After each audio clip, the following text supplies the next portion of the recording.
Ninakuonya mbele za Mungu, acha kuambia wanadamu mambo yako. It's very important to know who to tell our matters, because we are not safe. Only God. Daudi alisema hivi, Bwana ndio sitara yangu. Neno sitara maana yake ndio mtu akunistiri if there is a matter, because we are surrounded with people who are daily looking for what is wrong in our life. Na usiombe ukawa ni mtu unayepiga hatua unasogea. Watu hawawezi kuvumilia kuona kwenye maisha yako umewapita. People will always look for faults in your life. So mahali ambapo nasema hivi naenda ili angalau watu wazungumze kitu au watu wanisaidie, trust me, unaenda kujianika. Hatuna msaada katikati ya wanadamu. Nikwambie, mara nyingi unapenda kuambia wanadamu ili tu wakupe sympathy, because men have no solution. Watakwambia mtaisha tu kuumbeleleana, mtacheka hapo, nimetua mzigo. Baada ya siku mbili mzigo uko pale pale. Ezekiel anaulizwa na Mungu, mifupa hii inaweza kuishi. Sasa hali yako inaweza kawa ni mifupa kabisa. Lakini pia nikwambie kingine, kuna zile hali ambazo sio wewe umekosea, sio umejitafuta. Mtu kama Zakayo afanyeje? Hawezi kumuona Yesu. The effort he did ni kupanda juu ya mkuyu. Kwani kwa sababu warefu wanamzuia.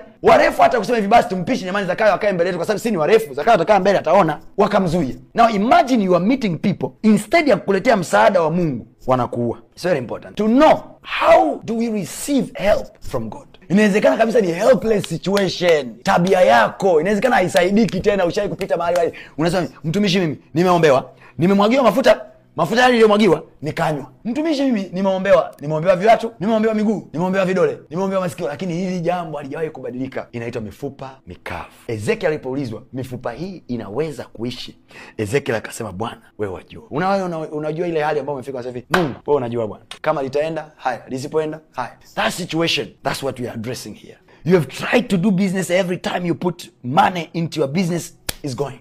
Every time you're trying something is going. Now umejikatia tamaa, you don't know what to do. But here there is solution. The Bible says, Mungu akamwambia Ezekiel, itabirie mifupa. So solution hapa sio Ezekiel kulia, sio Ezekiel kumuita jirani. Ezekiel anaambiwa na Mungu, tabiria mifupa. Kwa hiyo hali mbaya za maisha zinatabiriwa. Jifunze kusema, leo hii ni kweli kabisa nimezingua, lakini ninasema kwa jina la Yesu, kesho sitazingua. Amen. I'll become better. Now you need to speak that with faith. Uinene hiyo maneno kwa imani, kwa ujasiri, kwa uhakika, kwa sababu nikuambie huna msaada. Tiba ya kusolve your present challenge, achana nayo. Go front, deal with the future. Achana na kulia na hii kilichopo sasa. Go to the future.